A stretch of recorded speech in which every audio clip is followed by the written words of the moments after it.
I am a tree that lives a long life. I am a tree that has seen a lot. I am a tree living in a land of hard work. I am a tree not like others. And I am the tree that has dedicated its life for the people of this land. It's a very hot summerly bongosh like most of the year. The sun is shining bright. All the surroundings are healthy and beautiful. The plants are all green, the flowers are blooming, and trees are strong. I am a young tree and have many friends. We enjoy children coming from the village and playing with us. They like our fruits and we love them dearly. You should see them during festivals, playing, dancing, and giving the cheer all around.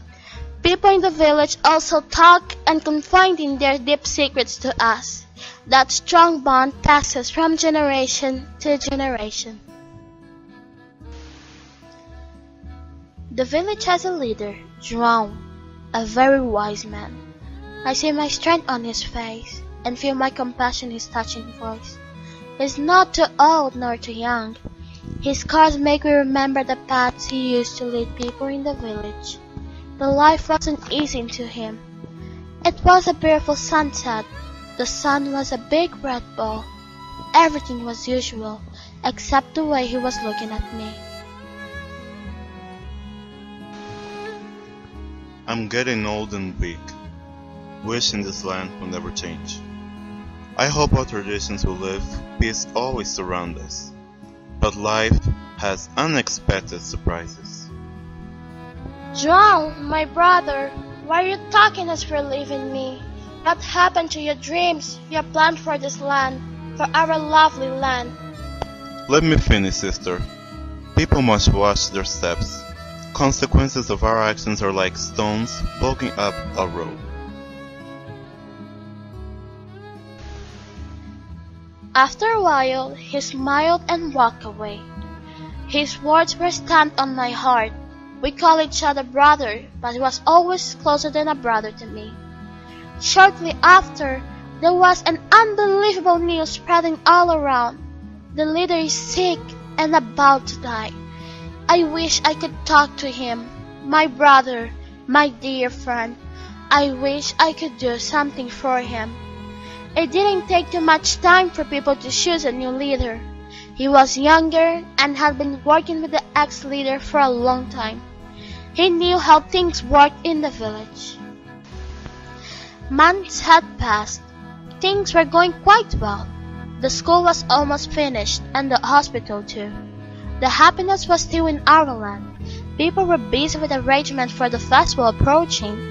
The new leader Leonardo was calling it the Festival of Life.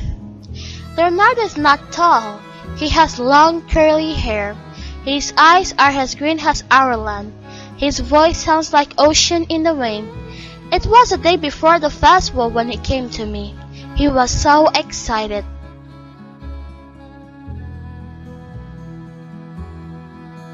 I have great news for my people.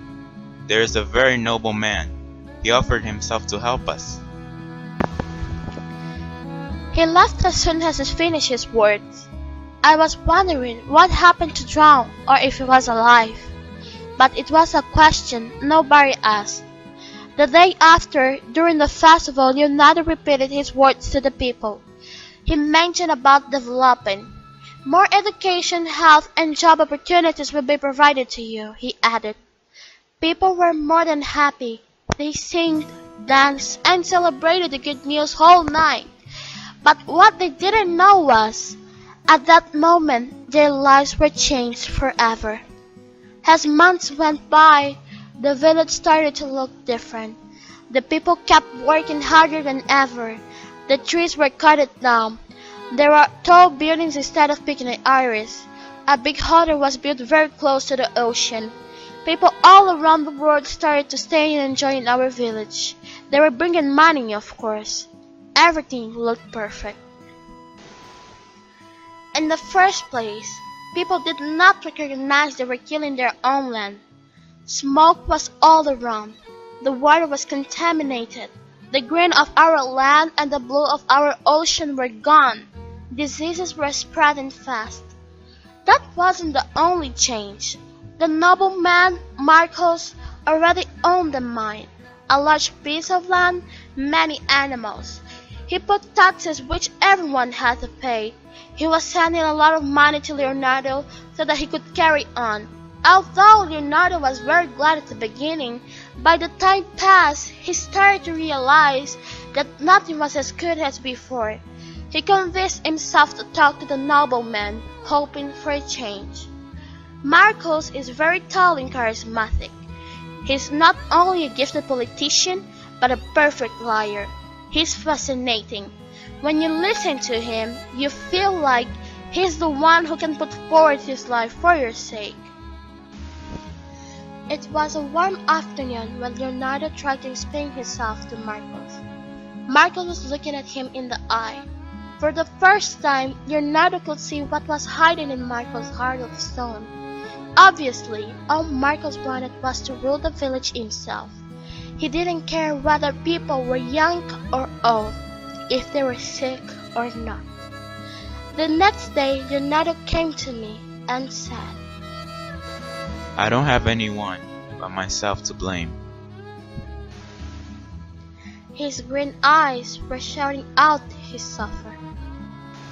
It's never late, Leonardo.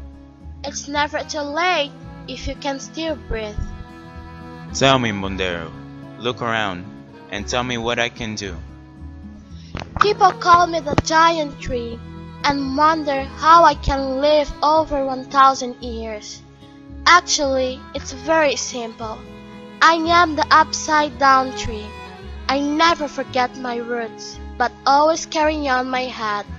That makes me the strongest tree in the world. Leonardo is a clever man. How could I forget my ancestors and follow a man I just met, he thought. Thank you, Mbondeiro. I am the leader, and I must behave like a leader. He sat and left without looking behind. A few weeks later, Marco was gone. Jean was with Leonardo to help him out. Everything was getting better. Leonardo started to come very often. But my brother João could not walk anymore. That explains why he didn't come to me for a long time. He's sending letters sounds like birds singing around. I am Mbondeiro, a tree that lives a long life, a tree that has seen a lot. I am the tree of a land which is strong enough to stand after a shaking storm.